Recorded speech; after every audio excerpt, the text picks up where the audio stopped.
Untuk acara yang ketiga adalah pemaparan program-program Masjid Al-Ikhlas Tiltasari. Karena Bapak Ketua Takmir mohon maaf berhalangan hadir, lagi tugas di luar kota, sehingga saya sampaikan sendiri ya program-programnya sambil menunggu Ustadz UPN yang sudah di flyover Waru. Mohon doanya semoga segera kreditnya bersur sehingga bisa segera sampai ini bersama kita. Hadirin para jamaah rahimakumullah, Masjid Al-Ikhlas Tiltasari ini berdiri pada tahun 97 ya, 1997 November pada tanggal ke-1, yang mana beberapa hari lalu kita tanggal 21 tersebut. Dari tahun ke tahun alhamdulillah ya, mengalami perubahan yang sangat signifikan.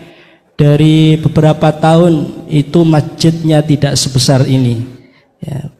Masjid yang cukup kecil di kalangan yang sebesar ini, sehingga alhamdulillah kisaran pada tahun 2000 berapa itu kira-kira dimulai dibangun bertahap. Karena saya menyaksikan sendiri ya, kebetulan saya mulai tinggal di masjid ini 2011, itu sudah mulai tahap pembangunan untuk lantai 2 dan pengembangan, dan alhamdulillah terwujud pada tahun ke 2 tahun atau 3 tahun yang lalu sudah bisa kita nikmati bersama kemegahan dan juga kelayakan Masjid Al-Ikhlas untuk memfasilitasi jamaah sekalian. Oleh karenanya program-program yang kami hadirkan untuk semuanya alhamdulillah sudah semakin membaik ya. Kita adakan kajian-kajian rutin. Kalau panjenengan sudah biasa mengikuti maka insya Allah sudah tahu semuanya.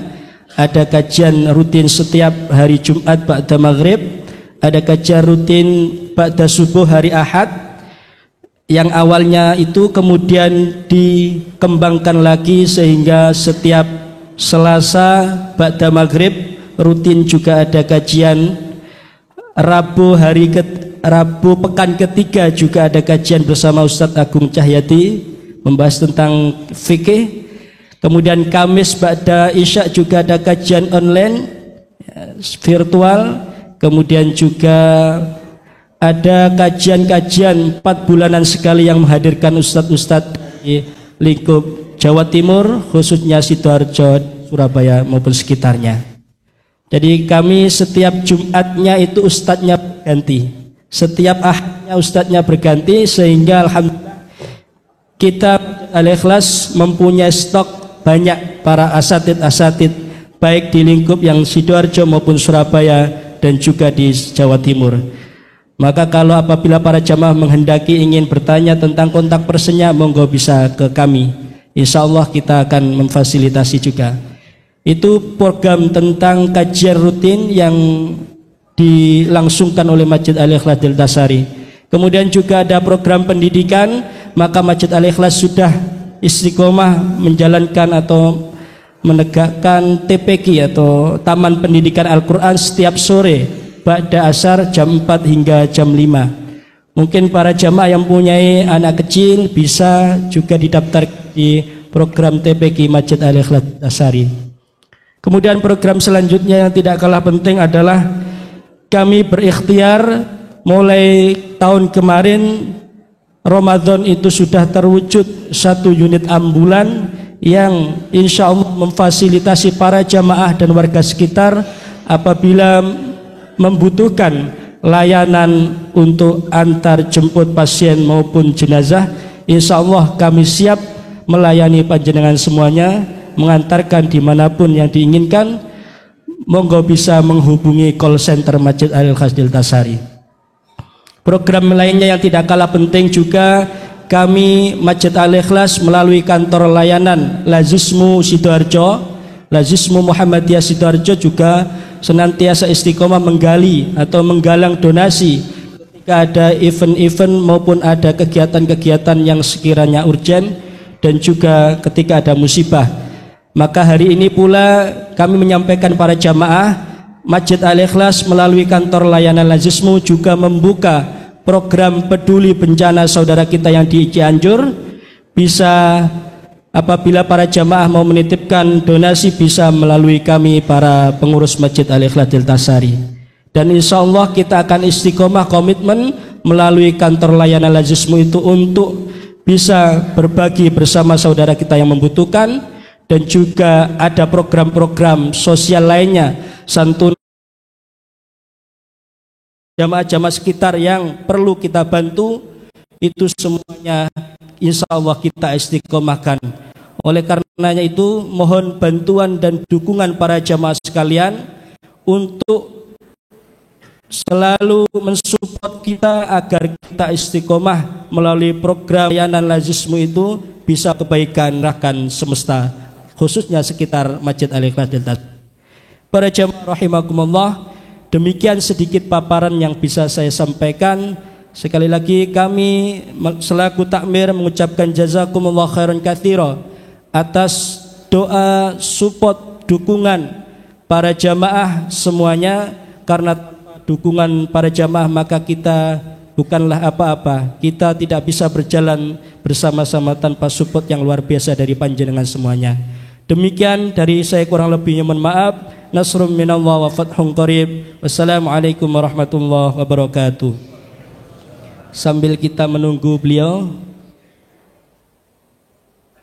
sudah di depan ruko, kita sambut beliau sebentar lagi, insyaallah.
Baik para jamaah sekalian, alhamdulillah beliau sudah hadir di tengah-tengah kita.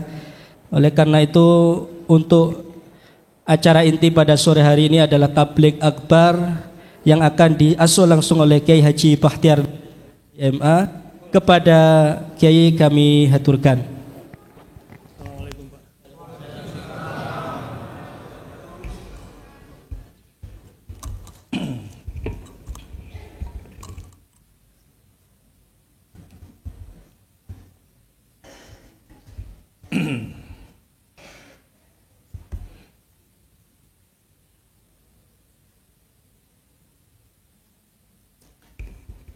Bismillahirrahmanirrahim. Assalamualaikum warahmatullahi wabarakatuh.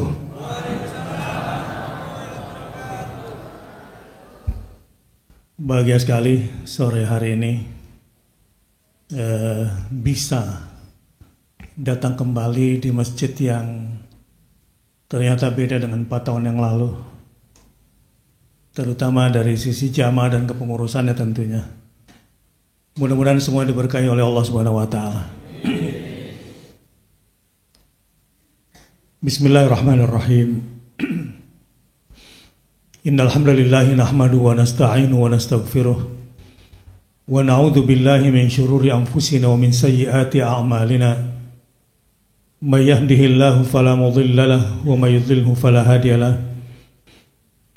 Wa nashhadu anna Muhammadan abduhu wa rasuluhu la nabiyya ba'dah.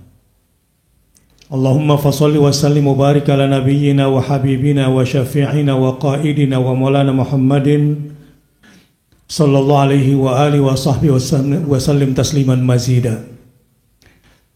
Subhanaka la ilma lana illa ma 'allamtana innaka antal alimul hakim. Allahumma ati nufusana taqwaha wa zakkiha anta khairu man zakkaha anta waliyuha wa maulaha. Allahumma anfa'na bima 'allamtana wa 'allimna ma yanfa'una warzuqna 'uluman tanfa'una fid dini wad dunya wal akhirah. Allahumma atina al-hikmata allati man utiha faqad utiya khairan katsira. Wa sallallahu ala nabiyyina Muhammad sallallahu alaihi wasallam walhamdulillahi rabbil alamin.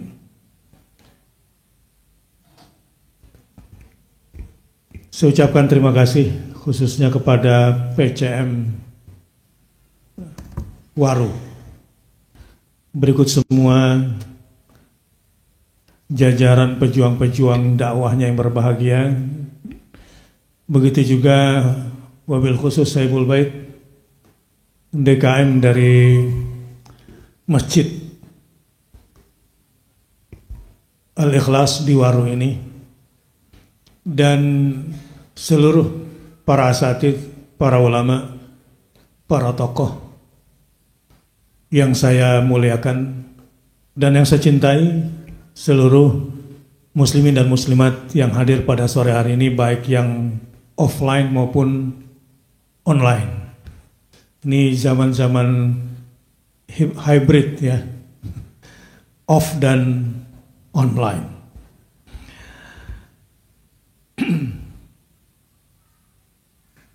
Saya dikasih tema tentang keluarga, tapi nanti bebas saja pertanyaannya dan terkait hal-hal yang signifikan.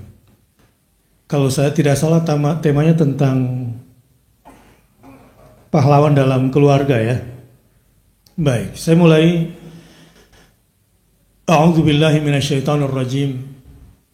Alladzina amanu wattaba'athum dzurriyyatuhum biimanin alhaqna bihim dzurriyyatahum. Di dalam surah At-Tur ayat 21, ini sebagai referensi utama menjadi pahlawan keluarga yang sesungguhnya, bahwa bapak dan ibu telah berperan mencari nafkah bagi laki-laki, dan kemudian ibu-ibu yang juga kadang-kadang berperan ganda, baik sebagai istri, sebagai pekerja juga. Bahkan terkadang ada yang orang tua tunggal juga membesarkan anak-anaknya dengan penuh perjuangan dan tidak mudah untuk membagi dua peran. Nah, pada kesempatan ini saya ingin katakan bahwa pahlawan sesungguhnya di dalam keluarga adalah mereka yang menjadi teladan keimanan bagi keluarganya. Walladzina amanu wattabathum dzurriyyatuhum biimanin alhaqna bihim dzurriyyatahum. Orang-orang beriman yang keimanan mereka diteladani, dinapaktilasi jejaknya oleh keturunan mereka, maka kelak keturunan mereka akan kami upgrade surganya di akhirat agar satu level dengan surga orang tua atau kakek neneknya. Wa ma alatnahum min amalihim min syai', dan kami tiada mengurangi sedikit pun dari pahala amal mereka. Kullu mri'in bima kasaba rahinun, tiap-tiap manusia terikat dengan apa yang dikerjakannya. Secara ringkas dulu penjelasan ayat ini. Walladzina amanu, dan orang-orang yang beriman. Jadi kata kunci kepahlawanan kita dalam rumah tangga lagi-lagi bermula dari iman. Setelah individu kita sendiri yang harus senantiasa menjaga keimanan, ternyata keluarga-keluarga yang kokoh, kuat, sukses, ini ukurannya apa ya? Bukan ukuran-ukuran yang bersifat keduniaan. Tidak mesti kalau orang itu bercerai kemudian gagal. Apalagi banyak definisi-definisi yang di masyarakat ini kurang pas. Istilah apa kira-kira? Ya cuma agak sensitif kalau saya bicarakan, nanti viralnya yang negatif juga gitu. Ala kulli hal, bahwa kepahlawanan yang sesungguhnya dari seorang kepala rumah tangga atau pendamping rumah tangga, nomor satu ukuran adalah iman.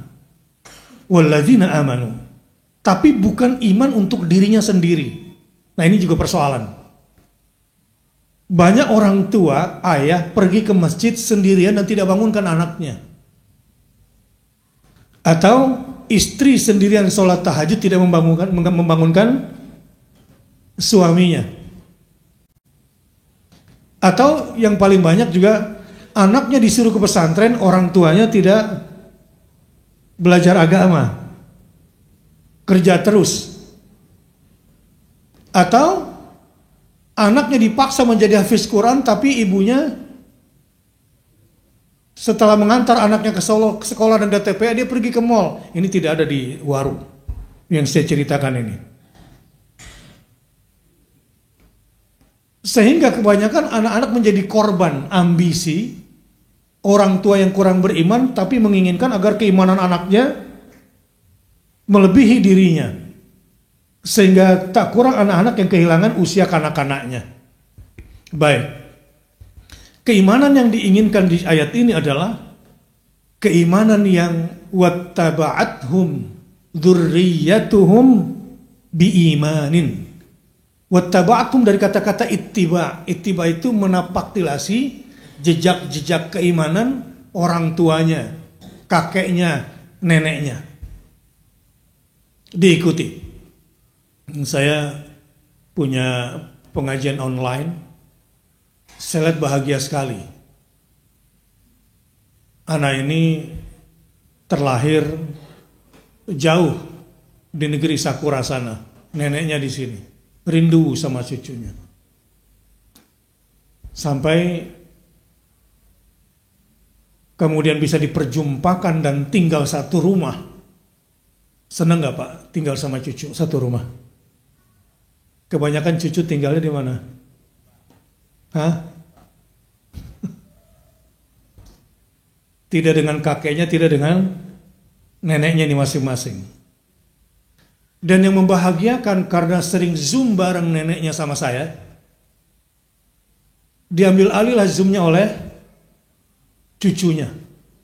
Dan cucunya lebih semangat daripada neneknya untuk belajar mengaji. Hanya gara-gara neneknya ya mungkin karena interaktif sehingga si cucu kemudian senang berbicara lewat media. Dan ini hati-hati Pak, pola komunikasi anak-anak kita sekarang lebih gampang pakai HP ketimbang komunikasi langsung. Benar?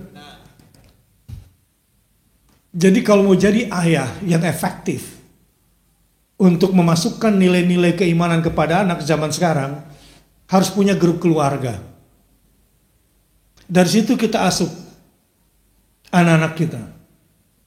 Jadi sebetulnya gampang-gampang susah, bukan susah-susah gampang mewariskan ke anak pada hari ini. Justru sebetulnya gampang-gampang susah. Gampangnya kita tahu masalahnya anak kita sedang punya perkara X, lalu kita tinggal browsing atau kita cari di internet apa yang kira-kira cocok buat dia, kemudian kita forward, kita kirim kalimat-kalimat yang baik, gambar-gambar yang baik. Itu sangat efektif. Saya sendiri kadang-kadang sama ponakan, kalau saya pergi ke rumah ponakan, dia masih begini nih. Assalamualaikum Abi, gitu. Assalamualaikum Abi, gitu, cium tangan, pergi lagi langsung pegang HP. 1 jam 2 jam di situ pun dia nggak ajak ngomong saya. Nanti ketika dia melihat saya ada di TikTok, ada Abi, gitu. Semua omongan saya di TikTok dia dengar, dia hafal, sementara dia ketemu tidak interaksi langsung. Dan ini fakta. Begitu. Dunia sekarang ini. Jadi mereka yang pandai memanfaatkan media sekarang, karena kadang-kadang anak-anak tuh lebih cepat dengan komunikasi di WA itu. Apalagi kalau orang tuanya sudah nggak asik istilah mereka ya. Wah udah tambah jauh deh itu. Baru berbicaranya juga kurang interaktif kepada anak, tetapi kalaupun tidak pandai komunikasi namun hati dipenuhi dengan iman yang dipenuhi dengan kasih sayang, insya Allah komunikasi akan senantiasa terhubung. Tetapi di ayat ini,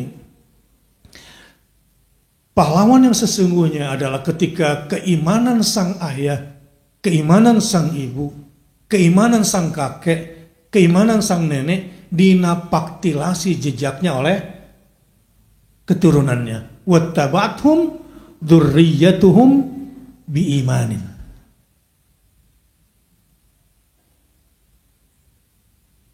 Kakek-kakek yang merasa pernah keliru dalam mendidik anak, lalu kemudian hendak mencurahkan semuanya ke cucunya. Ini kesempatan untuk membayar kesalahan atau membayar kekurangan. Tapi hati-hati pula polanya. Jangan sampai kemudian malah menjadi kontraproduktif. Karena persoalan menantu kadang-kadang juga seperti yang kita ketahui belakangan juga banyak. Karena terlalu dicampuri oleh mertua gitu. Ketika komunikasi tidak efektif, kemudian banyak tuduhan macam-macam. Tapi percayalah, kata kunci utamanya dari berbagai persoalan kalau dimulai dengan iman. Karena Allah Subhanahu wa taala nanti Allah yang akan bimbing hati kita, hati anak kita, hati anak cucu kita. Allah yang akan menyempurnakan semua kekurangan kita dan Allah yang akan menutupi semua kesalahan dan kekurangan kita semua. Alhamdulillah bahwa upaya kita menjadi pahlawan bagi keluarga mulai dari sisi iman. Sampai keimanan kita dinapaktilasi, diikuti oleh anak kita. Sampai di sini saya belum beritahukan benefitnya, keuntungannya apa, ya, apa yang akan diperoleh oleh orang tua, apa yang didapatkan oleh kakek dan nenek. Sekarang berhenti pada pertengahan ayat. Iman di dalam keluarga. Inna Allah astafa Adam wa Nuhan wa ala Ibrahim wa ala Imran. Ya. Inna Allah astafa Adam wa Nuh wa ala Ibrahim wa ala Imran alal alamin. Sesungguhnya Allah telah memilih Adam, Nuh, ini dua laki-laki, tapi untuk nama yang kedua, keluarga Ibrahim dan keluarga Imran. Ada dua laki-laki disebut tanpa keluarga, dan dua laki-laki disebut dengan, tapi semua orang pilihan.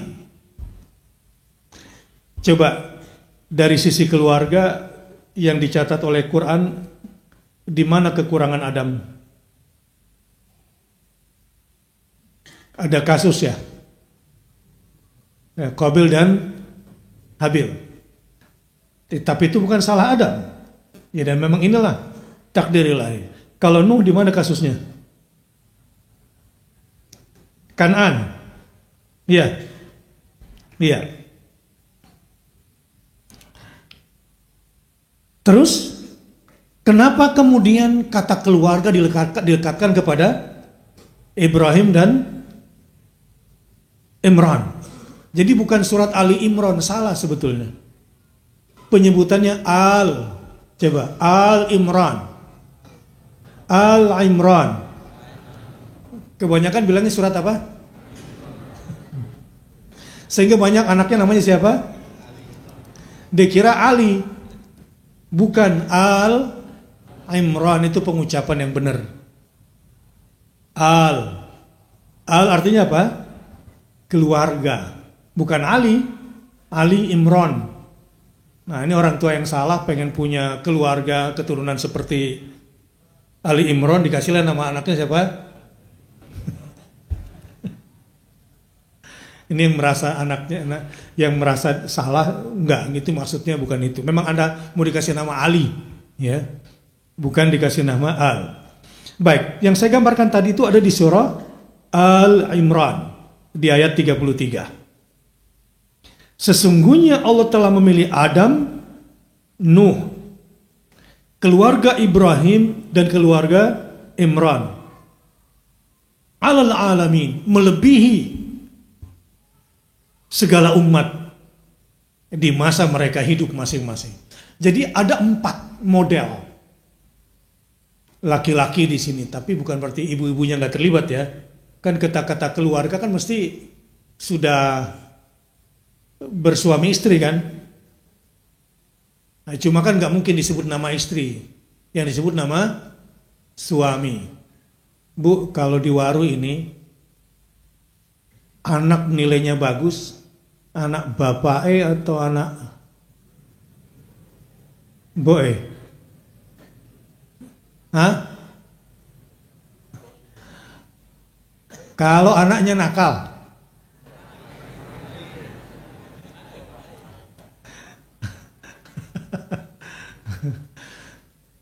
kalau nilainya bagus anaknya boe, ibu. Kalau nakal, bapaknya ini. Kasihan nasib bapak dalam hal ini. Langsung to the point saja. Jadi kenapa 4 laki-laki ini dijadikan sebagai model? Kata kuncinya adalah iman.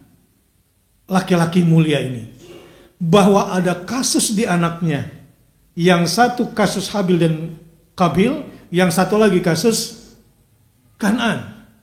Itu pun persoalan keimanan yang diangkat. Ya bunayya irkab ma'ana. Dalam kasus Nuh sama-sama sudah kita tahu ceritanya. Kemudian dalam kasus Adam juga sama-sama kita tahu ceritanya.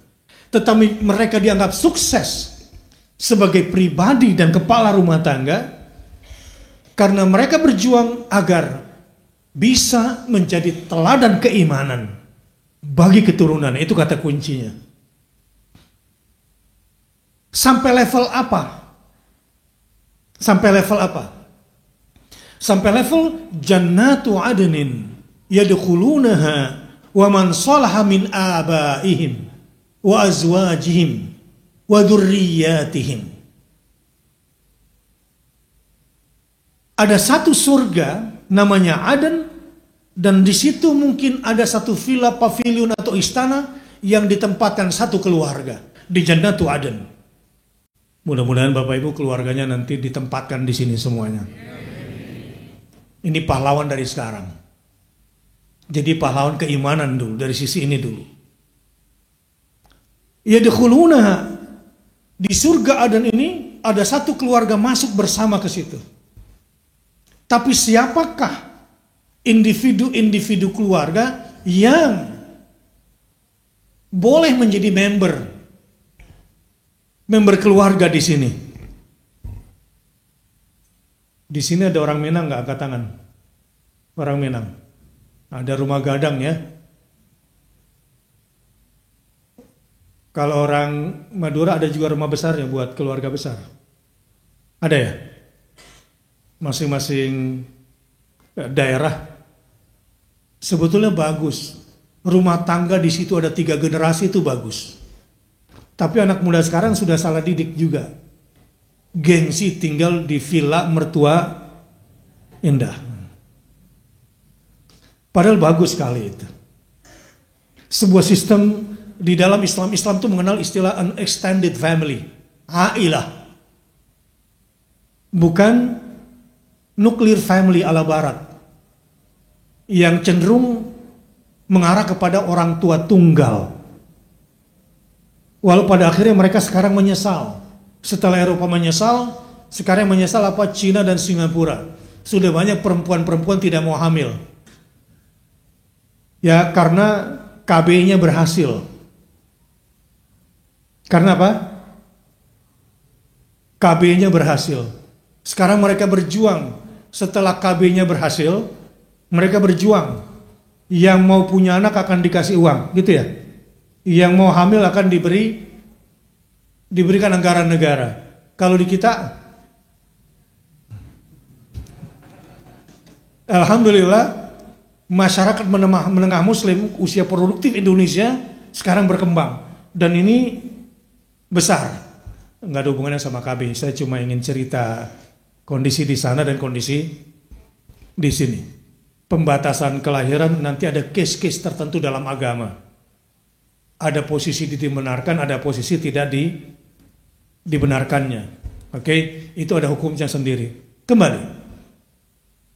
Siapakah keluarga-keluarga yang bisa masuk ke surga dan supaya masuk surga sekeluarga? Adalah anggota keluarga yang kalau di dalam Al-Quran digambarkan jannatu adnin yadkhulunaha wa man salaha min abaihim wa azwajihim wa dzurriyyatihim. Ya. Yang boleh masuk ke dalam surga Aden sekeluarga itu adalah yang saleh bapak-bapaknya, kakek-kakeknya, yang salihah ibu-ibunya, istri-istrinya, nenek-neneknya, dan yang saleh keturunannya. Jadi kata kuncinya apa? Saleh. Ini coba perhatikan diksi-diksi Al-Quran setelah iman, lalu kemudian ada diksi saleh, kata-kata saleh. Supaya dalam membangun keluarga ini, dalam membangun rumah tangga ini kita jangan asal-asalan. Ada iklan bunyinya begini dulu. Buat anak kok pakai yang coba-coba. Ada nggak iklan begitu? Ada ya? Untuk anak kok pakai yang coba-coba. Ada juga berumah tangga kok coba-coba. Ada lagi konsep rumah tangga kok coba-coba. Berdemokrasi di dalam rumah tangga lagi. Pernah ada aturan rumah tangga demokrasi? Kalau demokrasi dibawa ke rumah tangga banyak kekerasan. Salah semua sistem Islam itu.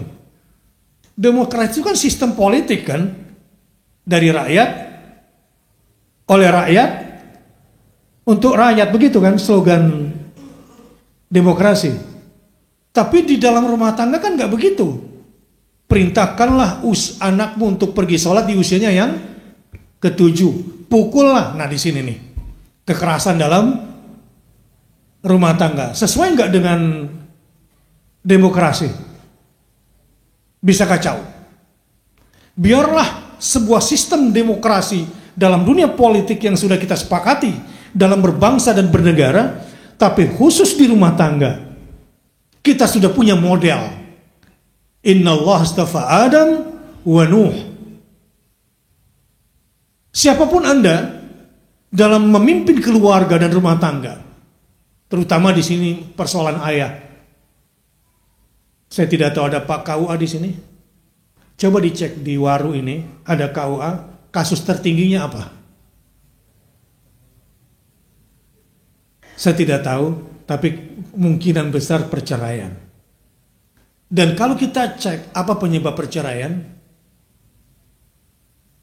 dan siapa yang meminta cerai atau menceraikan, Yang banyak terjadi bukan talak. Talak itu suami mentalak istri. Yang terjadi di KUA kebanyakan khulu.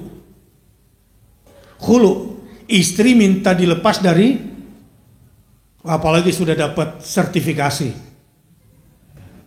Muhammadiyah pula, tadinya guru Muhammadiyah, dapat sertifikasi guru. Keluar dari sekolah Muhammadiyah. Karena memang dia bekerja di sekolah Muhammadiyah hanya pekerja.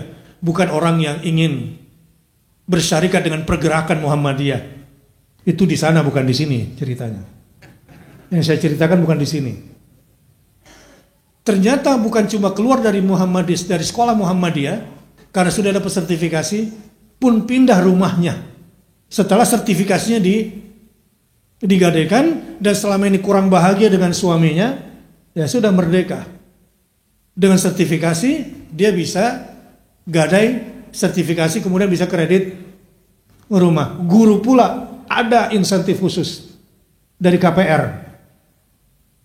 Waduh, saya kasih bocoran lagi. Bisa nambah ini. Jadi keluar dari rumah suami yang kurang bahagia. Ingin saya katakan adalah bahwa ternyata pendidikan anak laki-laki untuk menjadi pemimpin di dalam rumah pun tidak mendapatkan, jangankan model, nasihat pun jarang dapat. Saya ingat dulu ketika ayah saya gandeng saya sebelah kanan. Nih, kalau nanti kamu punya istri, kamu harus berada di sebelah kanan. Usia kecil sebetulnya saat itu, supaya kamu bisa melindungi. Dan usia saya belum usia mau menikah saat itu. Tapi hal-hal kecil seperti itu, kita bisa menjadi pahlawan bagi anak kita sejak kecil untuk mendidik dia agar menjadi laki-laki yang punya kekuatan leadership di dalam rumah tangga. Bu, saya mau nanya, kalau anak sudah sampai usia nikah, apa yang dipersiapkan biasanya? Satu, sudah sampai usia nikah, ada nggak pendidikan khusus yang dikurikulumkan oleh ayah untuk calon pengantin anaknya, baik laki-laki maupun perempuan? Ada. Berapa mata kuliah? Berapa SKS? Padahal organisasi rumah tangga itu adalah organisasi yang paling dinamis, berbeda dengan di kantor. Kepemimpinan di perusahaan cenderung lebih mudah daripada memimpin di rumah. Oh, banyak laki-laki hebat seperti singa di podium, seperti yang di depan Anda ini, sampai rumah jadi kucing. Seperti kokam gini kan gagah. Di sini dia gagah. Pakaian loreng-loreng sampai di rumah.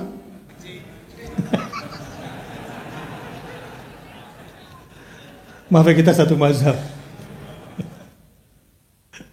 Terima kasih. Singa juga. Berapa dua?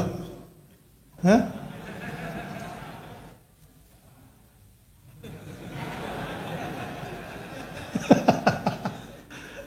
Ada mertua di sini susah ngomongnya. Jadi kasus perceraian terjadi di dalam rumah di KUA sekarang, dan itu tertinggi. Dan terbesar adalah khulu. Perempuan minta dilepas dari suami. Nah, ini berarti penyebab persoalan di rumah tangga siapa? Ya suami bagaimanapun. Karena kan istri pendamping. Tapi yang mendidik suami kan emaknya juga kadang-kadang ini. Seperti apa? Ini kadang-kadang emak ini kalau menasihati itu lembut sekali, tapi jelek banget gitu. Nah, nanti kalau kamu menikah, kalau kamu besar, jangan seperti bapakmu ya nak.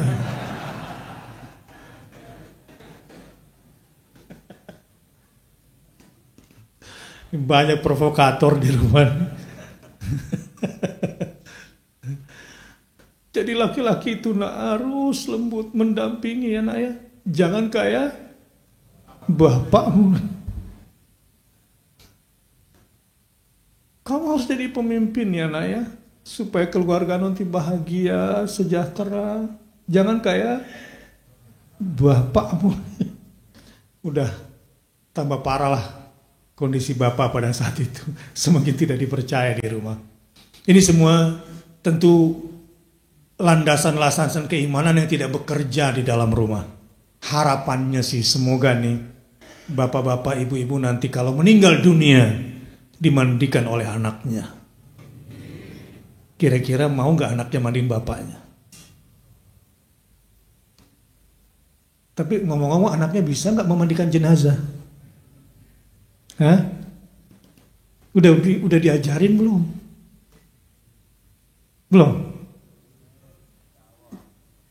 Jangan-jangan pendidikannya nggak sampai ke situ.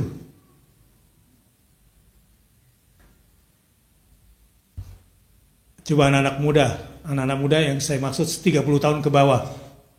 Siapa yang bercita-cita nanti kalau orang tuanya meninggal, baik perempuan maupun laki-laki, berarti kalau perempuan memandikan ibunya, yang laki-laki memandikan bapaknya. Seneng gak orang tua kalau punya anak begitu? Senang. Saya mau nanya, siapa anak-anak yang sudah belajar memandikan jenazah supaya nanti ayahnya saya memandikan, kata anak laki-laki, dan kata anak perempuan yang saya akan memandikan mama? Angkat tangan yang sudah belajar untuk itu. Bagus. Umur berapa? Sekarang umur berapa? 36, nggak apa-apa lah. Tadi, kau kamu di situ ya? Wah, itu Bapak minta dimandikan tuh gimana Pak?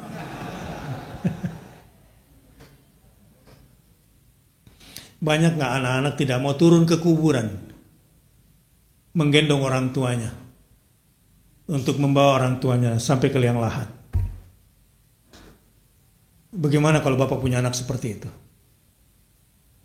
Ya mungkin selama ini tidak menjadi teladan kesalehan bagi anak-anak. Ya tentu anak kita juga melihat sikap kita kepada kedua orang tua kita. Anak-anak tahu nggak kapan ayah itu bangga sekali pada anak laki-lakinya? Saya kasih tahu. Falamma balagha ma'ahu sa'ya. Saya lagi cerita-cerita tentang keimanan ya. Cuma nggak berbicara tentang apa namanya tuh dari sisi terlalu akademik, tidak, pakai contoh-contoh kasus saja. Ya, contoh-contoh kasus yang sederhana begini. Ketika Ismail sudah sampai pada usia bisa diajak bekerja sama dengan ayah. Pak, ingat nggak hari pertama Bapak disetirin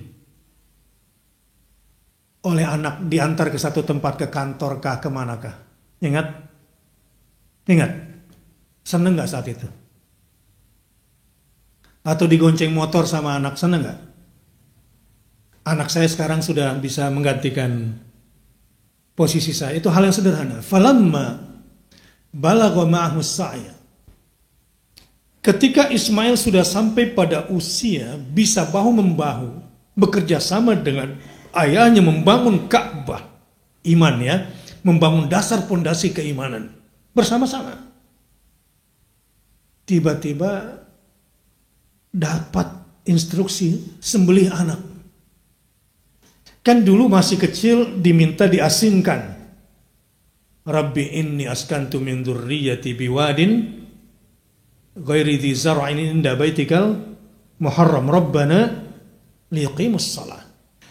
Ketika Ibrahim alaihissalam menempatkan Hajar dan Ismail di sebuah lembah yang tandus atas perintah Allah, dia nggak peduli itu tandus kering, tapi di situ inda baitikal muharram, menempatkan anak dan istri di sebuah tempat tinggal dekat dengan rumahnya yang terhormat. Maka berbahagialah jamaah-jamaah yang dekat dengan Masjid Al-Ikhlas ini. Dan apresiasi kepada semua pengurus yang usia masjidnya sudah konon 25 tahun, seperempat abad semoga semua yang telah berdedikasi untuk masjid ini, baik yang kelihatan maupun yang tidak kelihatan, di tempat yang terhormat ini, mudah-mudahan semua amal solehnya memperberat timbangan amal akhiratnya. Dan semoga setelah ini bertambah bersemangat lagi membangun ini, mentakmir ini. Semoga semakin bersemangat lagi. Ya, saya agak belok sedikit. Nanti saya balik lagi ke Ibrahim. Sekarang ke Masjid Al-Islah dulu. Belok sedikit. Anda yang sedang berjuang memakmurkan masjid ini, menjadi pengurus atau menjadi penggemuk, kan beda kalau pengurus yang menguruskan, penggemuk yang pengurus yang menghabiskan dana masjid untuk pembangunan, jamaah yang menginfakkan hartanya di sini misalnya dan ikut juga memanage. Di sini kita menyemai keluarga. Jadi jangan dianggap remeh bangunan masjid seperti ini. Di sini kita sedang membangun peradaban. Maka semakin bersemangatlah bersatu mengurus masjid ini. Dan dari sini kita akan melahirkan dari satu generasi ke generasi lain. Dan apa yang Anda kerjakan dalam mentakmir masjid selama 25 tahun ini telah melahirkan manusia-manusia baru, manusia-manusia hebat dari masjid ini. Jadi jangan dianggap remeh menjadi marbot ini. Walaupun sebetulnya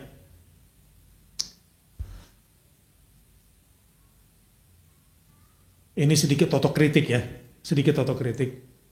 Masjid dikendalikan oleh DKM beda dengan masjid yang dikendalikan oleh ulama.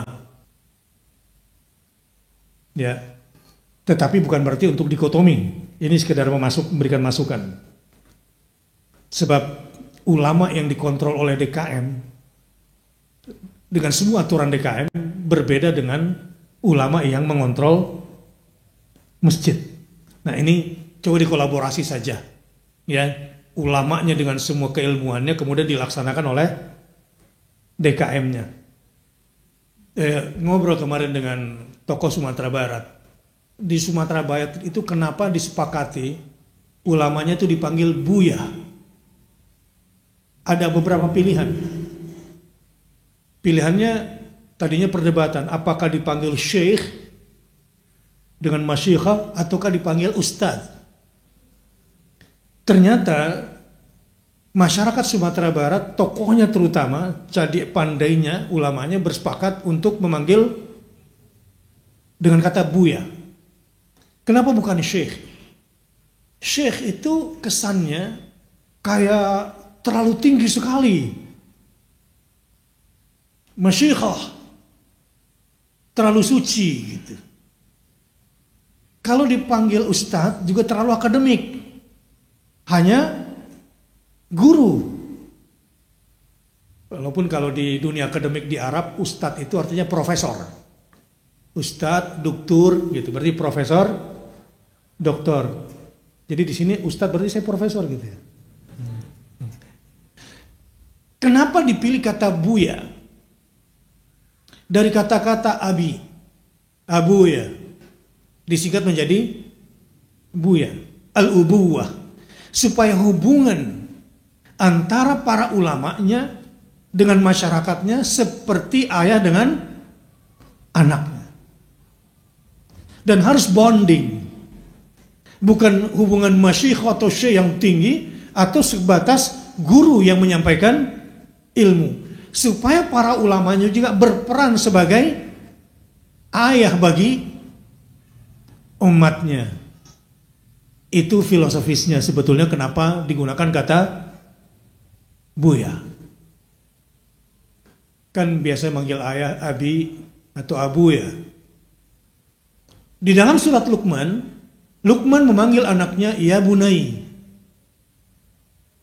Bukan ya ibni atau ya waladi, ya binti, enggak.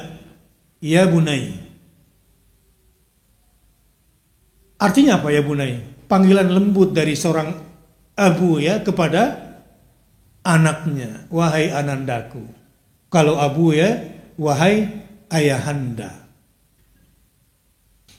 Apa yang sedang terjadi dan Anda kembangkan di Masjid Al-Ikhlas ini, mudah-mudahan sesuai semua dengan namanya, percayalah, ini akan menjadi jembatan peradaban Anda dan keluarga, dan ini akan menjadi jembatan kebaikan bagi banyak manusia, terutama di sekitar masjid ini. Maka di usianya yang 25 tahun, tanggal berapa? Tanggal berapa? 21, hari ini tanggal 26. Di usia 25. Coba jamaah tetap Masjid Al-Ikhlas angkat tangan. Yang jamaah tetap Masjid Al-Ikhlas. Angkat tangan. Ya, berarti kebanyakan pendatang nih datang ke sini ya. Adalah, cuma nggak angkat tangan semua. Oh, di belakang ada juga semua. Bayangkan, lihat ini. Di Masjid Al-Ikhlas ini bukan cuma orang sekitar yang datang untuk mendapatkan kebaikan dari sini. Yang bukan jamaah sehari-hari di Masjid Al-Ikhlas, angkat tangan. Yang bukan jamaah sehari-hari. Lihat tuh ini semua. Ya. Ibarat ini burung walet. Seandainya semua yang angkat tangan ini burung walet, pilih mana? Saya punya rumah. Rumah saya biasa saja. Tiba-tiba didatangi burung walet. Pilih usir burung walet atau kita ngontrak di luar bian burung walet di sini? Hah? Pilih apa? Pilih ngontrak. Kenapa? Itu kira-kira analoginya. Orang yang datang ke sini berzikir, orang yang datang ke sini mengaji, orang di sini kemudian bersujud dan ruku menyebut nama Allah, walet yang diambil apanya? Liur, dan orang yang datang ini semua lebih liurnya itu ketika dia menyebut nama Allah, bertilawah, mengagungkan dalam ruku, meninggikan dalam sujud, maka beruntung gak menjadi pengurus di sini yang menjaga kebersihannya, yang menjaga keharumannya. Bersyukur gak berinfak ke sini, karena investasi Anda lebih hebat daripada ini jadi sarang. Misalnya sekarang pilih, banyak jamaah mau ngaji di sini, burung walet juga datang ke sini. Sekarang siapa yang kita usir? Seandainya itu terjadi, hah? Seandainya terjadi ini, pengurus mana pengurus? Pengurus DKM mana? Mana DKM masjid? Ya, seandainya terjadi di atas ini penuh walet, di sini penuh jamaah, siapa yang kita usir?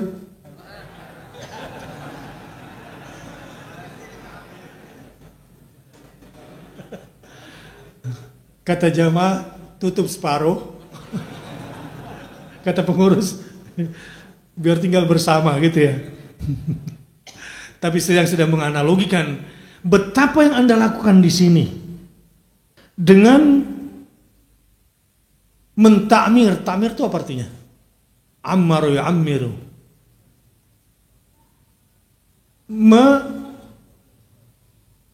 Meramaikan, memakmurkan.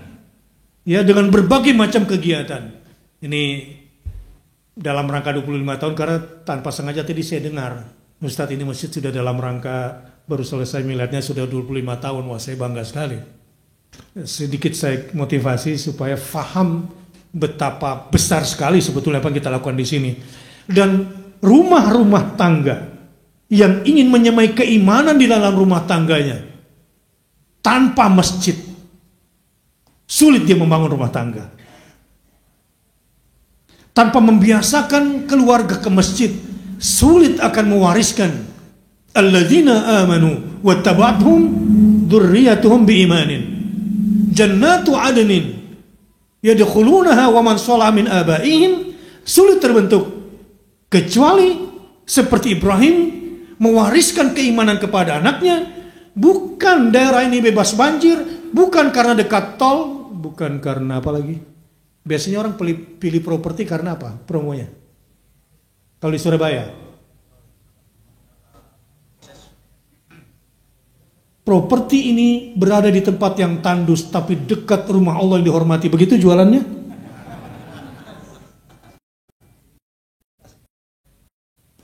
Kalau di Jakarta 5 menit dari tol, pukul 2 pagi gitu.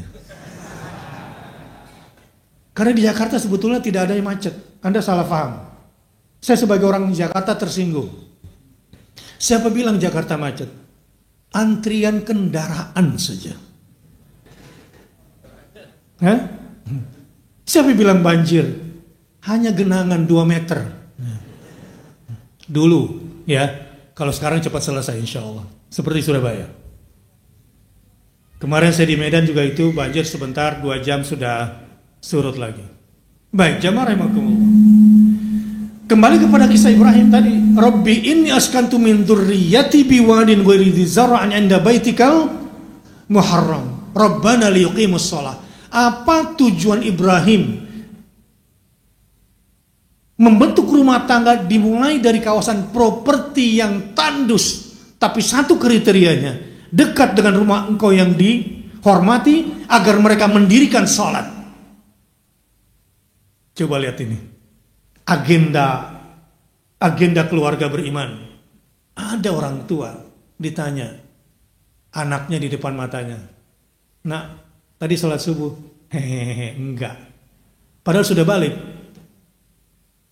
Bapaknya di sampingnya senyum juga. Hehehe. Wah, dahsyat ini.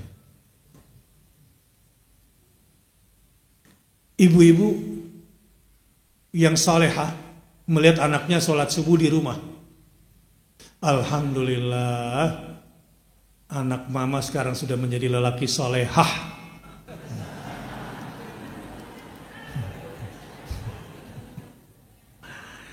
Karena cuma perempuan kan yang boleh sholat di rumah ya. Jadi kalau laki-laki sholat di rumah berarti anaknya tersinggung. Nggak apa-apa, aku kan bisa berubah. Besok aku menjadi anak soleh.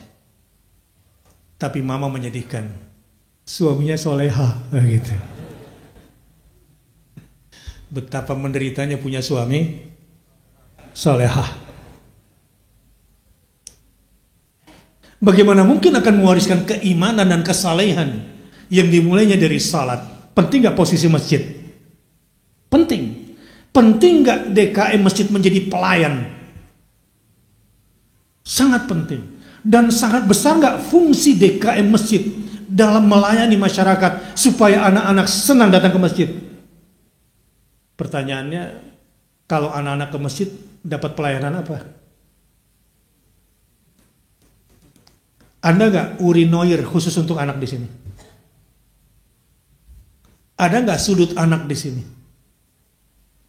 Disiapkan nggak pelayanan? Jamaah sudah dididik nggak agar jamaah ini ramah anak? Kan ada dulu saya kecil korban dipentung kipas terus saya dulu itu. Kipas sate itu, kipasnya tukang sate. Saya langganan dipentung itu dulu waktu di masjid. Karena tukang bercanda. Kalau datang ke masjid saya suka bercanda dan main. Nah itu saya sering kali dipentung itu. Tok gitu. Aduh sengsara sekali. Di masjid dipentung, di rumah disuruh ke masjid. Sementara dunia anak adalah dunia main. Betapa tersiksanya anak. Di rumah disuruh ke masjid, sampai di masjid. Sementara tidak ada area bermain. Rasulullah dan para sahabat menyiapkan lapangan masjid untuk area bermain buat anak. Agar mereka senang berada di wilayah masjid. Jadi kalau anak main itu wajar, tapi kalau orang tua yang main kurang ajar. Selesai masjid kita balik lagi. Tadi sedikit sudut pandang. Bagaimana pentingnya masjid, rumah, dan lingkungan kita bangun. Jamaah rahimakumullah.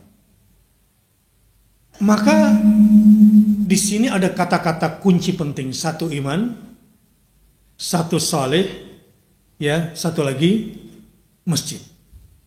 Nah sekarang masuk pada teknis. Rumah kita rumah kita di mana kita membesarkan anak-anak dan kita berada di lingkungan itu, satu, harus menjadi rumah ibadah.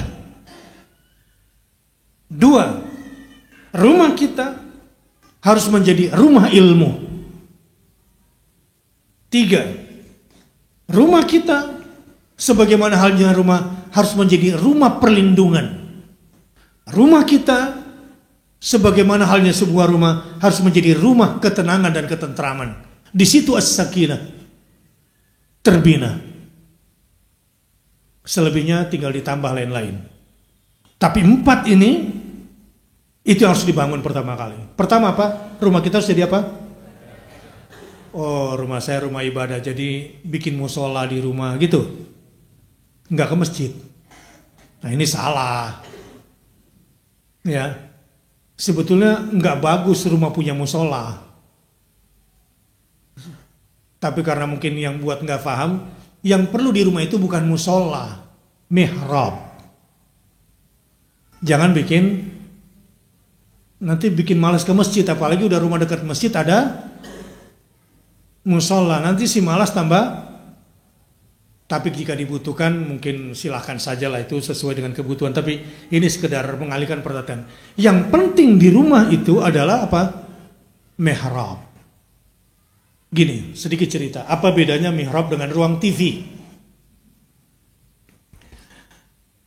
Kalau sekarang bukan ruang TV lagi, ruang gadget di mana-mana jadi ruang TV ya. Ada jin khusus yang senang sekali nongkrong di depan TV dan HP yang mendistorsi informasi, baik lewat pendengaran maupun lewat mata. Sehingga di ruang itulah setan banyak nongkrong. Jadi kalau dipilih di rumah, selain toilet, di mana tempatnya setan di rumah? Coba perhatikan. Selain di toilet, di mana ruang tempat setan berada di rumah? Ah, jujurlah, jujur. Di mana? Kalau dulu-dulu sebelum zaman digital nih di ruang TV. Bapak, sehebat apapun Nabi, sesuci apapun Nabi, di rumahnya, di toiletnya ada jin al-khubuth wal khaba'ith atau tidak? Iya. Bisa nggak mungkin Nabi mengusir al-khubuth wal khaba'ith? Tidak, karena memang di situ tempatnya, apalagi kalau airnya tergenang dan kotor rumah itu. Toiletnya kotor, airnya tergenang, itu tempat yang paling enak buat jin al-khubuth wal khaba'ith. Ini pernah kejadian. Ini kejadian. Jadi ada orang kesurupan. Sudah diruqyah nih ceritanya.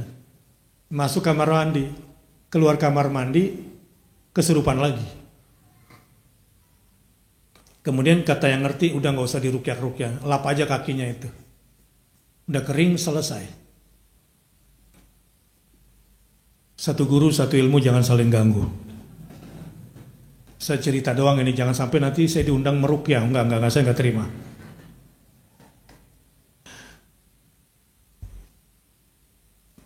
Dikit-dikit mengundang tukang ruqyah, dikit-dikit mengundang tukang ruqyah gitu kan. Nanti enggak diterima akidahnya. Istirqa itu kadang-kadang menyinggung Allah karena dia dianggap enggak yakin pada yang dia bacanya.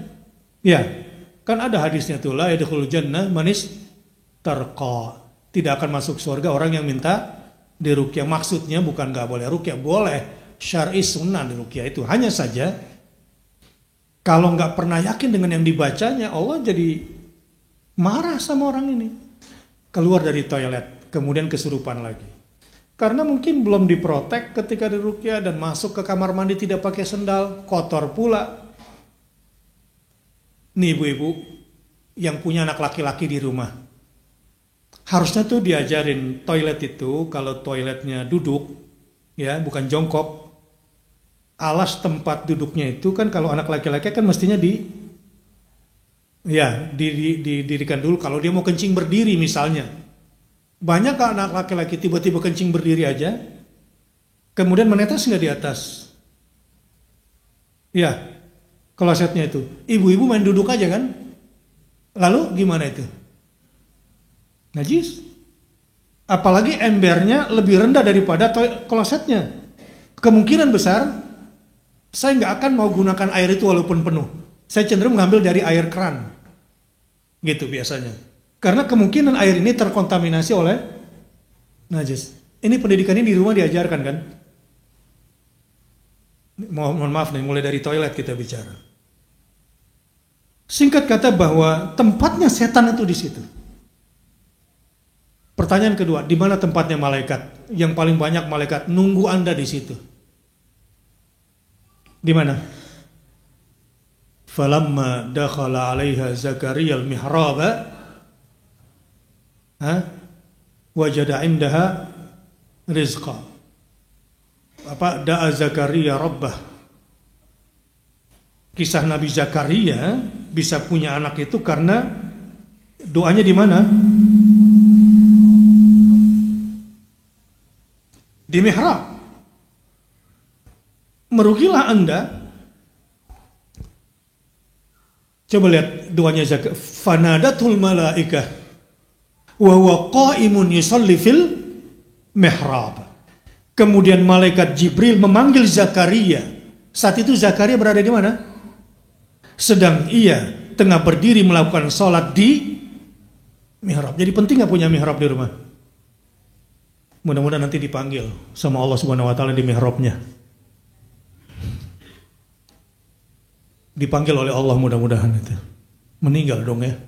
Ya nggak apa-apa kalau memang bapak-bapak, ibu-ibu yang punya mihrab di rumah, ibu-ibu yang tidak bekerja ketika kemudian suami pergi ke kantor, lalu ibu-ibu kemudian sholat awwabin, diantaranya sholat duha, itu mendatangkan rezeki buat keluarga di mihrab itu.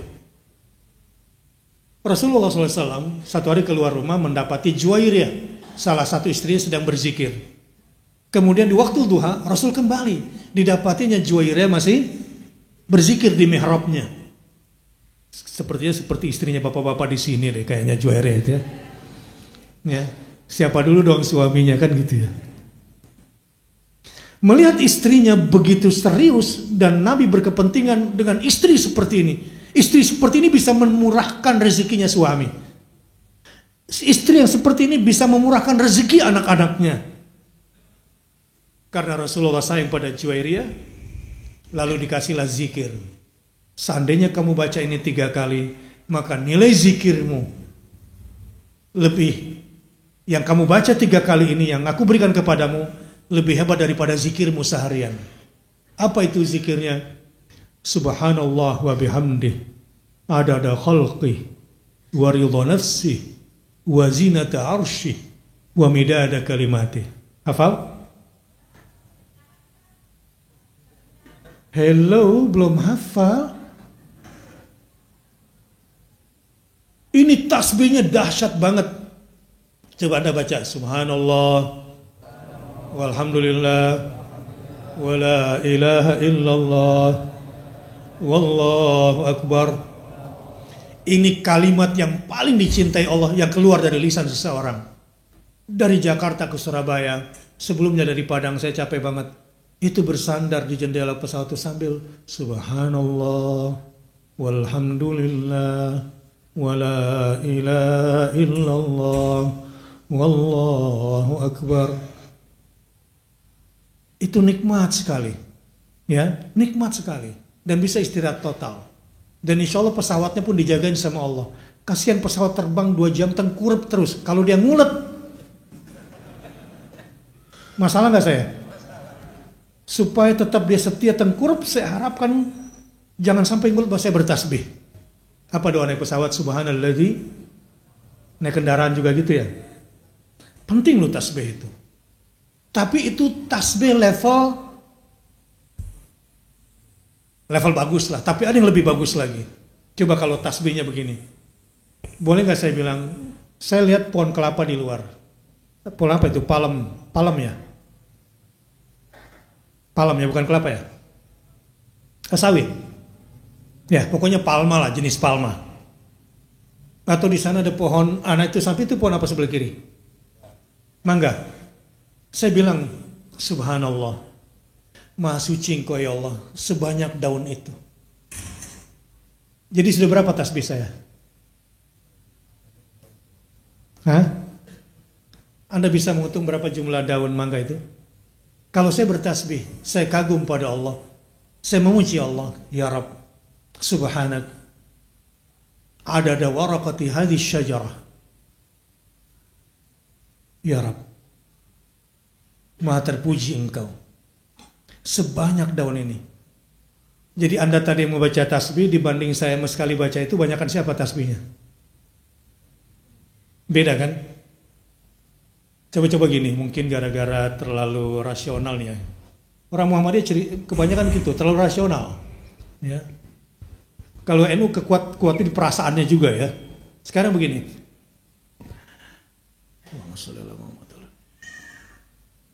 Saya mau bilang apa tadi? Terlalu rasional. Begini, pernah nggak bercita-cita, ya Rob, sekarang aku duduk di mihrabku, aku ingin bertasbih kepadamu lebih banyak daripada orang se-Surabaya. Pernah nggak bercita-cita begitu? Belum. Terus cita-citanya apa sih selama ini? Maksud saya gini, bahwa ketinggian-ketinggian keimanan lah yang seharusnya, ketinggian-ketinggian kesolehan lah. Ya, mungkin gara-gara untuk menjadi wali susah, gara-gara salah ngeliat foto. Kalau wali itu di foto digambar harusnya pakai apa? Kudanya warna apa? Putih. Untel-untelnya putih harus tebal gitu ya. Mungkin salah persepsi. Kan Allah yang menginginkan agar kita menjadi walinya. Coba sekali-kali. Saya ingin bertasbih menjadi yang terbanyak tasbih saya malam ini kepada Engkau ya Allah. Kira-kira Anda butuh berapa jam untuk mengalahkan orang se-Surabaya, berdua-duaan dengan Allah agar Anda istimewa di hadapan Allah dalam bertasbih? Apa yang Anda lakukan? Apa yang Anda lakukan agar Anda menjadi orang yang terbanyak? Memangnya kalau sudah terbanyak tasbihnya apa untungnya Ustaz? Loh, ibarat HP, Anda kan gak perlu begini-gini lagi cari sinyal kan?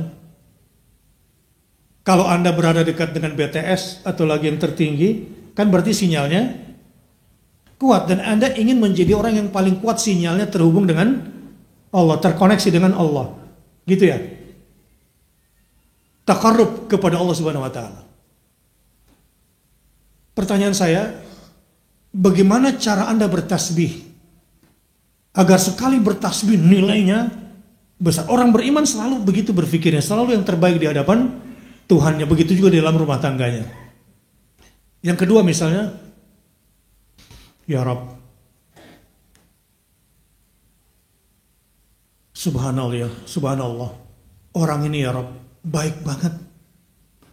Saya yang butuhkan dia gak butuh saya, tapi dia yang kasih kebaikan buat saya, Rob. Aku memuji Engkau, sehebat kebaikan orang ini ya Rob.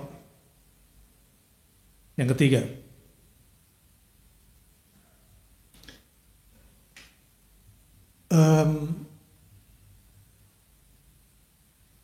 tiba-tiba Anda dikirimin emas 5 kilo. Mimpi aja dulu lah gitu ya. Kira-kira kalau Anda dikasih emas 5 kilo, bahagianya gimana kira-kira? Karena beriman, jadi dia biasa aja.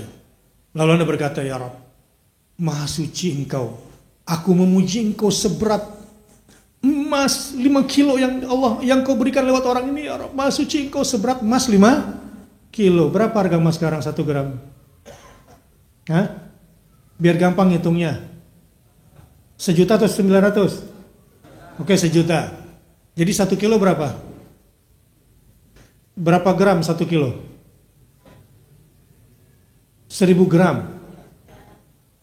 Kali 1 miliar. 5 kilo? 5 miliar. Ya Rabb, Maha suci Engkau. Sebesar 5 miliar ya Rabb.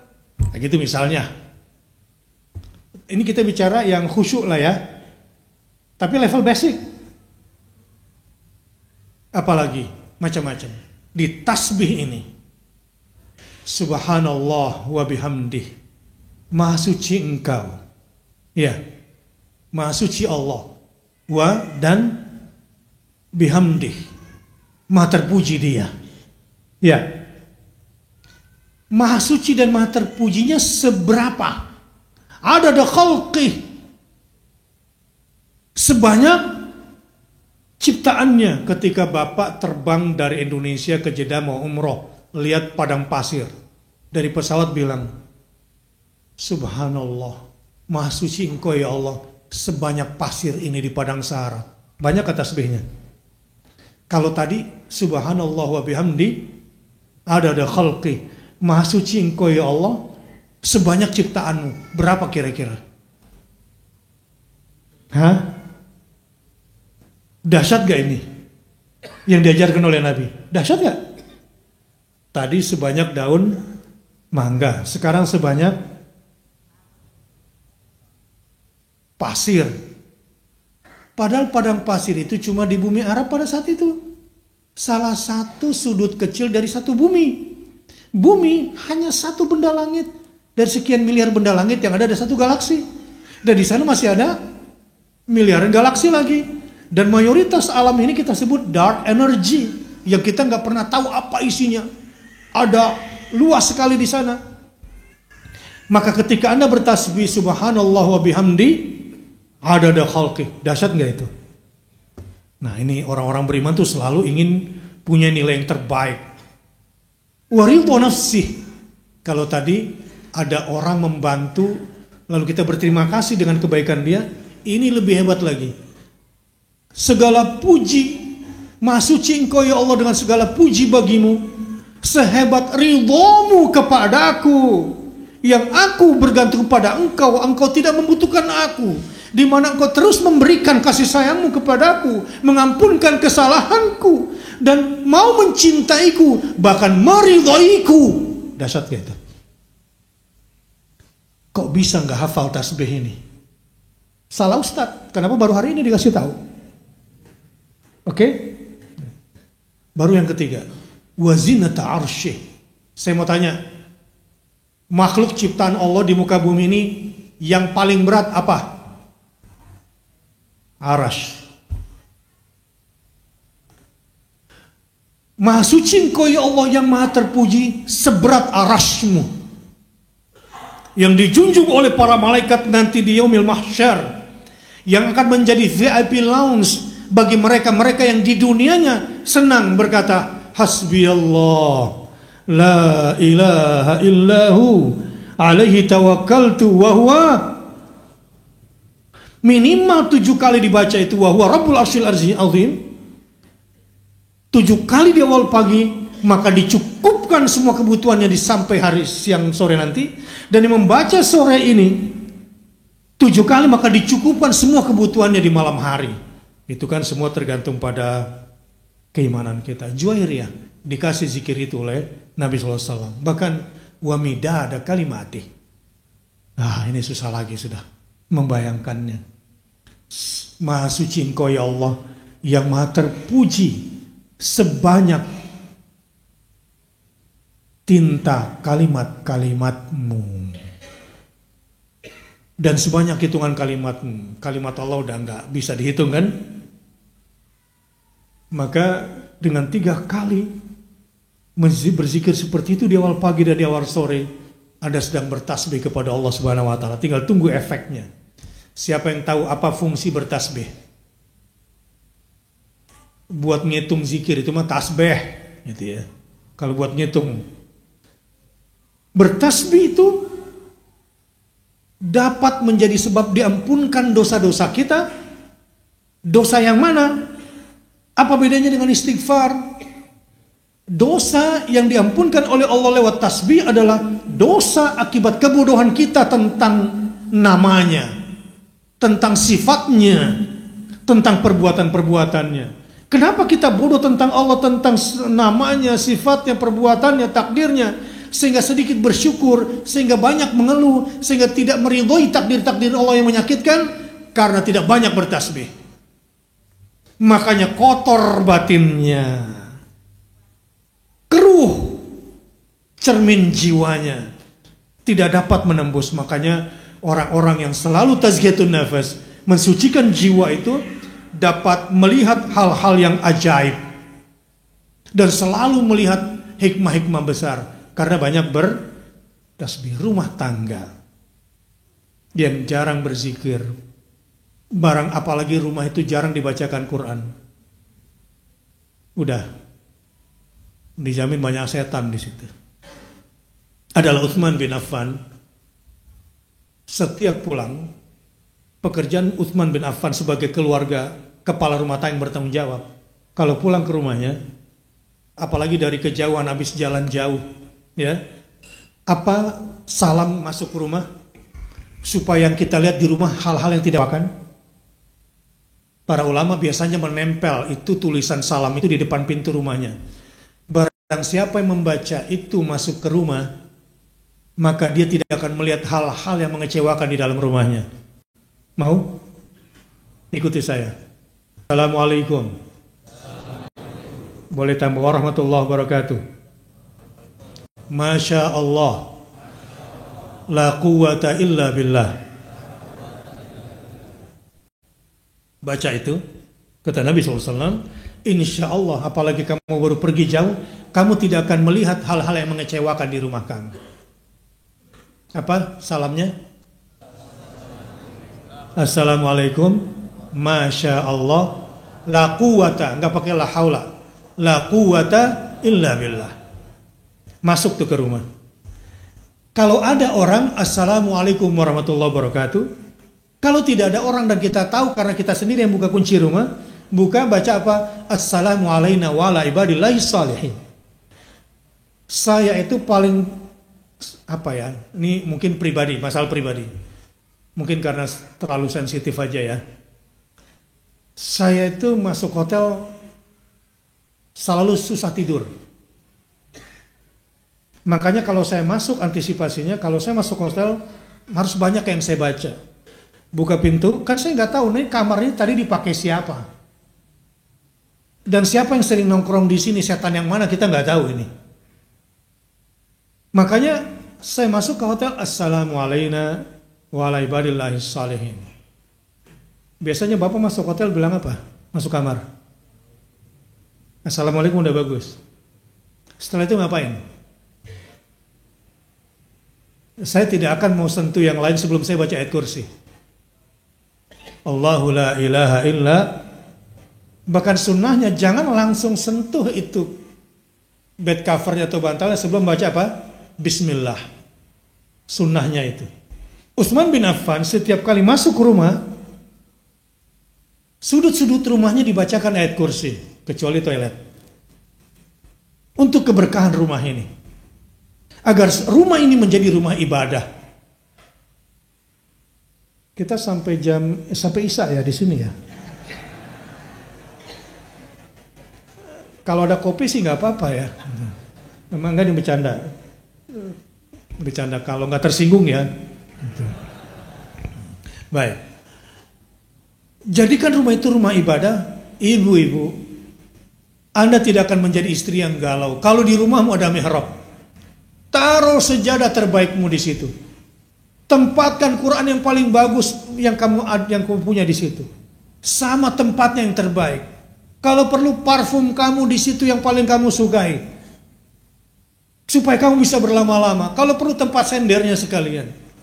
Dan kalau perlu bikin gantungan mukenahnya. Jangan sampai habis wudhu pakai mukena. Masih basah, masih lipat. Langsung pakai lagi. Bau apok nggak dicuci-cuci. Kalau di sini bagus-bagus orangnya. Mau taruh tasbih yang terbaik di situ. Supaya kamu bisa nyaman di mihrabmu. Supaya malaikat selalu menanti kamu di situ. Rugi rumah nggak punya mihrab itu. Bikin mihrab itu nggak mesti kayak mihrab begini ya. Ustadz, jadi saya mesti bongkar rumah saya? Ya enggak lah. Pilih satu tempat di mana di situ kamu berdua-duaan dengan Tuhanmu. Kalau perlu taruh kipasnya yang paling nyaman supaya bisa berlama-lama. Kalau perlu kasih bantalan yang empuk supaya kamu bisa berlama-lama di situ. Mudah-mudahan semua doa-doamu dikabulkan di situ. Itu kisahnya Zakaria. Fanadatul malaikah wa huwa qa'imun yusalli fil mihrab. Annallaha yubashshiruka bi Yahya. Dapat anak, dapat berita gembira, dikasih nama Yahya. Di mana dapatnya? Saat sedang apa? Sedang salat. Apalagi ibu-ibu seperti Maryam. Setiap kali Zakaria mendatangi mihrabnya Maryam, selalu ada rezeki. Jadi pintu rezekinya ibu-ibu itu bukan di dompet suami atau ATM suami awalnya. Bu, suami-suami itu egois nggak, Bu? Jawab iya atau tidak serempak ya. Suami-suami itu egois atau tidak? Egois. Iya apa tidak? Egois atau tidak? Iya, egois. Kasihan deh bapak-bapak. Suami-suami itu pelit atau tidak pelit? Yang keras, pelit atau tidak pelit? Ada yang untung, ada yang mewakili tidak. Sebetulnya banyak kan bilang pelit. Itu dosa bapak-bapak di hadapan ibu-ibu ya. Kalau bapak jujur-jujur, kalau ibu kan masih sembunyikan. Suami istri-istri kita tuh cerewet atau tidak? Malu-malu juga ada istrinya di sini Pak ya. Istri-istri cerewet atau tidak? Cerewet. Boros atau tidak? Sudah tahu dosa masing-masing? Sebetulnya salah paham semuanya. Apalagi era sekarang setelah perang. Kembali jadi itu rumah ibadah karena fokus kita pada hari ini memang di masalah keimanan sebagai pahlawan. Yang kedua juga penting, jadikan rumah sebagai rumah ilmu. Silakan pasang wifi di rumah. Kalau perlu unlimited. Asal bilang sama anak-anak, buka HP ilmu, buka gadget ilmu, buka komputer ilmu. Papa, ayah, bapak, apalagi? Abi, apalagi? Buya, Pak Daddy. Kata keluarga yang keren. Everybody can be a father, but the special one is dad. Yeah. Setiap orang bisa jadi ayah, tapi tidak setiap ayah bisa menjadi spesial bagi anak-anaknya, gitu ya. Nah, saya tidak tahu panggilan kasih sayang anak Anda kepada Anda sebagai seorang ayah dan sebagai seorang ibu. Ini mohon maaf ya Bu, mumpung ketemu bapak-bapak judul keluarga jarang-jarang kan, yang sering diceramain keluarga ibu-ibu kan. Nah, kali ini cerita tentang keluarga kaya ayah, mohon maaf saya fokuskan ke ayah, ya, karena memang ayah ini belum pernah sekolah jadi ayah, jadi insinyur, jadi dokter, jadi ini, tapi jadi ayah belum sungguh-sungguh. Mudah-mudahan kita bisa berkomunikasi lagi agar kita bisa menjadi ayah yang baik. Bagaimana caranya agar wifi di rumah, gadget anak-anak di rumah, tiada hari tanpa ilmu, tiada kota tanpa bentengi hati anakmu di situ. Kalau tidak, rusak anakmu. Itu yang penting. Ilmu. Boleh pakai, kalau perlu unlimited. Kasih yang paling cepat kalau perlu, yang jumbo. Kalau perlu, yang paling cepat akses. Asal apa? Ilmu. Jangan maksiat. Ini perjuangan orang tua yang paling berat saat ini. Dan yang terakhir saya ingin katakan, yang paling hebat di antara kita adalah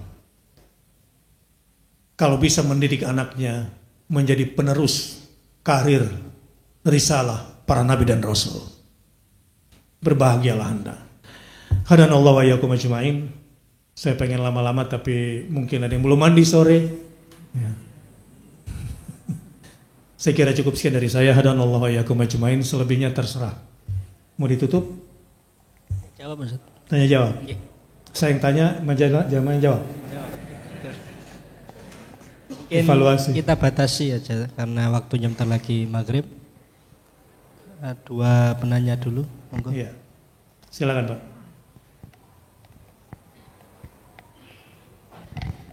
Assalamualaikum warahmatullahi wabarakatuh. Waalaikumsalam warahmatullahi wabarakatuh. Bersyukur sekali bisa ketemu Ustadz Baktiar Nasir, Ustadz yang saya kagumi. Sekalian titip salam Ustadz ke Ustadz Adnin Armas. Saya banyak membaca buku beliau. Ustadz, saya mau bertanya begini. Tadi di surat Al Imran ayat 34 kan, Al Imran, innallaha astafa Adama wa Nuha wa ala Ibrahim wa ala Imran alal alamin. Ya. Nuh termasuk hamba yang terpilih. Tetapi di dalam surat At-Tahrim itu ada darabawa masalil ladzina kafaru imra'atan Nuh wa imra'atan Lut kana tatakta abdaini min ibadina sholihin fa khanatahuma. Iya. Para menyuguhnya anhu min aboisha wakilat kulan narum adakhilin. Iya. Itu kira mengkompromikan pengertian itu gimana, Ustaz? Karena kan agak bertentangan. Ya. Karena saya memahami begini.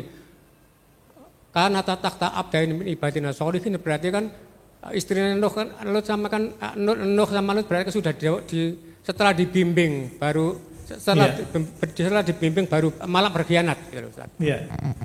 Berkhianat malah setelah dibimbing oleh dua hamba Allah yang soleh. Itu kira-kira mengkompromikan pemahamannya seperti apa? Terima kasih. Assalamualaikum warahmatullahi wabarakatuh. Waalaikumsalam warahmatullahi wabarakatuh. Makanya kata Nuh di sini tidak dilekatkan padanya kata keluarga. Karena memang Nuh ini adalah model pemimpin yang sukses. Sebagai pribadi sukses, sebagai suami sukses, sebagai ayah sukses, sebagai orang tua sukses. Kemudian tidak dilekatkan padanya kata al. Karena ada kasus pada istri dan berbeda dengan Ibrahim. Kita bicara keluarga inti ya. Keluarga inti pada Imran dan Ibrahim alaihissalam tidak ada case yang signifikan. Pada keluarga Ibrahim, baik dari jalur Sarah maupun jalur Hajar dan anak keduanya, semuanya di keluarga inti ini istimewa. Walaupun ayahnya Ibrahim Azar, tetapi Ibrahim sebagai pribadi kepada semua yang dibawa kendalinya sebagai seorang pemimpin, dia katakanlah sukses dalam hal ini. Tapi saya tidak mengatakan Nuh dan Lut tidak sukses karena dia tetap istiqomah. Jadi tidak turun nilai keimanannya, semangat dakwanya hanya gara-gara istrinya. Kira-kira itu yang poin pertamanya kalau dikaitkan dengan kata-kata alnya. Wallahu a'lam bishawab. Atau Bapak punya pertanyaan yang lebih spesifik? Tidak. Kaitannya ada al. Sebetulnya bisa kita perpanjang sih. Banyak poin-poin di sini.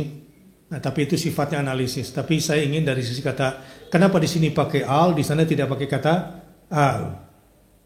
Nah, bapak-bapak, ibu-ibu, kalau memang bercerai, seperti kasus Nuh atau Lut, ya, adalah tuntutan syariat, maka Anda bukan broken home. Anda bukan suami atau istri gagal. Jika pilihan berpisah itu adalah karena Allah. Di sini Nuh dan Lut konsisten. Tidak ingin masuk neraka gara-gara istri atau anak akibat terlalu cinta. Ya. Tidak. Begitu juga istri. Rela dilepaskan. Jangan sampai cintanya kepada Allah terkalahkan pada cintanya harus mengikuti suami yang durhaka kepada Tuhannya.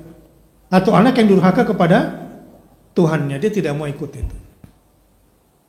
Disinilah pentingnya menjadi pahlawan keimanan bagi keluarga. Di tengah keluarga kita. Wallahu a'lam bishawab. Supaya yang banyak tanya saya hemat jawabnya. Ada lagi? Mungkin ada satu lagi terakhir yang ingin bertanya atau cukup? Ibu-ibu enggak ada ya? Oh ya.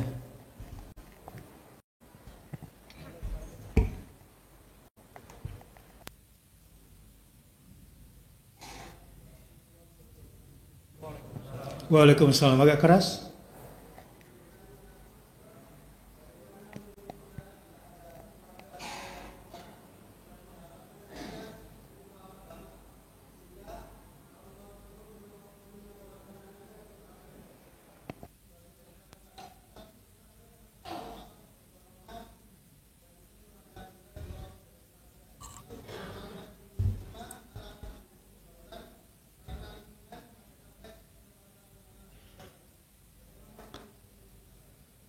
Ya, pertama orang tuanya sudah berusaha dimasukkan di pesantren, bikin onar, dikeluarkan dari pesantren. Kemudian sekolah kemudian mempermalukan keluarga. Tugas orang tua kan berusaha mencari pendidikan yang terbaik. Nah, tapi dalam hal ini jangan terlalu cepat menyalahkan lembaga pendidikan. Nih, lihat ya, saya fahamkan dulu. Karena seringkali kita menyalahkan pesantren dan menyalahkan sekolah. Begini, pesantren dan sekolah itu bukan tukang sulap, kata Kiai Haji Imam Zarkashi, pendiri pesantren Gontor. Pesantren itu tukang jahit. Bagaimana mungkin Anda minta dijahitkan baju sutra yang kau serahkan ke pesantren bahan belacu dan kain kafan? Dia kasih kain belacu atau kain kafan, minta dijadikan baju kain.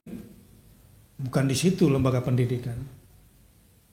Lembaga pendidikan adalah kain belacu dan kain kafan mungkin bisa dipotong dengan potongan bagus, dijahit dengan jahitan bagus, tapi tetap saja kain kafan. Jadi begini, itu dalam melihat lembaga pendidikan. Juga jangan terlalu cepat kecewa kepada anak yang gagal. Untung Ronaldo tuh nggak kuliah. Seandainya Ronaldo S3, jadi dosen, dia miskin dia. Untung dia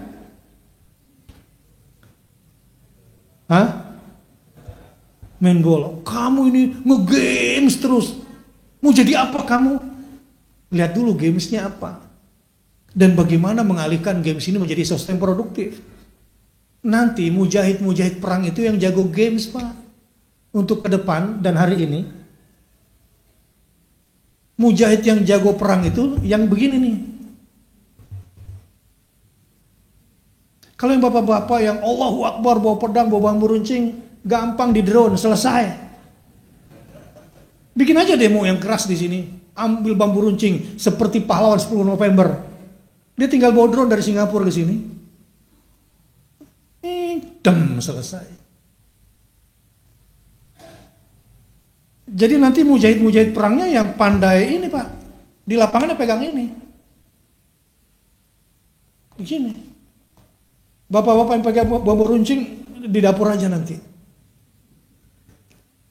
Armenia dalam 14 hari selesai dihantam oleh Azerbaijan setelah Turki mengirimkan drone-nya. Dan semua dikerjakan dari Turki. Begini aja tuh. Cheat. Nah, pertanyaannya adalah bagaimana di zaman seperti ini anak-anak pesantren, ini bapak-bapak juga harus jujur juga yang punya anak di pesantren. Di pesantren boleh pegang HP atau tidak? Pas pulang bagaimana anaknya? Banyak yang kecewa karena main HP terus. Di pesantrennya nggak dididik bagaimana cara menggunakan HP yang baik. Di rumah cuma dimarah-marahin atau dibiarkan. Akhirnya lewat. Banyak gak kasus?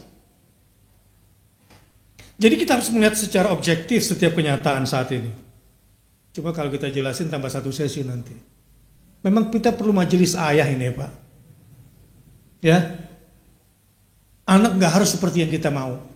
Dia harus menjadi dia. Inilah bedanya penjajah dengan pendidik. Pendidik adalah orang yang menjadikan anak seperti apa yang dia cita-citakan. Tentu dengan pengarahan. Kalau penjajah, anak harus seperti yang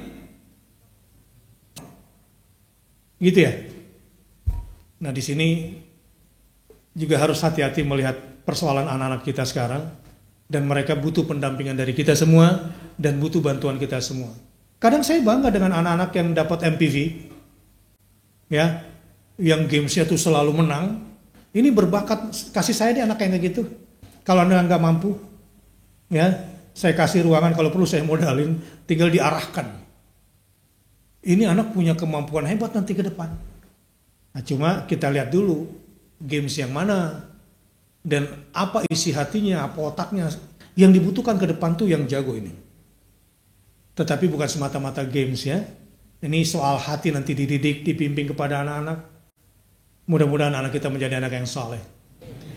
Bismillahirrahmanirrahim. Alhamdulillahirabbil alamin. Hamdan yuafi ni'amahu wa yukafi mazidah. Ya Rabbana walakal hamd kama yanbaghi li jalali wajhikal karim wa 'azimi sultanik. Allahumma salli wa sallim ala nabiyyina Muhammad wa ala ali Muhammad. Rabbana hab lana min azwajina wa dhurriyyatina qurrata a'yun waj'alna lil muttaqina imama. Rabbana ja'alna muqimas shalah wa min dhurriyyatina rabbana wa taqabbal du'a. Rabbana auzi'na an nashkura ni'mataka allati an'amta alaina wa ala walidayna wa an na'mala salihan tardah wa aslih lana fi dhurriyyatina inna tubna ilaik wa inna minal muslimin wa adkhilna bi rahmatika fi ibadika salihin. Rabbana ighfir lana wa liwalidina warhamhum kama rabbawna shighara. Rabbana taqabbal minna innaka antas samiul alim wa tub alaina innaka antat tawwabur rahim. Rabbana la tuzigh qulubana ba'da idh hadaitana wa hab lana min ladunka rahmah innaka antal wahhab. Rabbana atina fid dunya hasanah wa fil akhirati hasanatan wa qina adzabannar. Wa sallallahu ala nabiyyina Muhammad sallallahu alaihi wasallam. Subhana rabbika rabbil izzati amma yasifun wa salamun alal mursalin walhamdulillahi rabbil alamin. Aqulu qouli hadza wa astaghfirullah li wa lakum. Besok rencananya saya di masjid apa? Raden Patah, Balongsari. Jam berapa? Jam 9 sampai selesai. Nah, besok saya diminta berbicara. Kalau hari ini adem, besok juga adem. Berbicara tentang persatuan umat untuk merajut kebersamaan. Yang tidak sibuk, kita bisa jumpa lagi besok. Jam 9 di masjid Raden Patah di Balongsari. Terima kasih dan mohon maaf. Mudah-mudahan saya bisa hidupkan kembali majelis ayah. Saya pernah punya majelis saya, sempat terhenti. Dan ini penting sekali untuk mengantisipasi banyaknya kasus dalam rumah tangga. Subhanakallahumma bihamdika asyhadu an la ilaha illa anta astaghfiruka wa atubu ilaik. Kenapa Bu saya bikin majelis saya? Kalau Ibu banyak curhatnya kita tahu. Jadi gampang nyelesainnya. Bapak ini yang bikin masalah diam-diam baik gitu. Mungkin perlu juga majelis saya ya. Wassalamualaikum warahmatullahi wabarakatuh. Waalaikumsalam warahmatullahi wabarakatuh. Kami sampaikan jazakumullah khairan katsira kepada Kyai Haji Bahtiar Nasir yang sudah memberikan. Allahumma arhamna bil Qur'an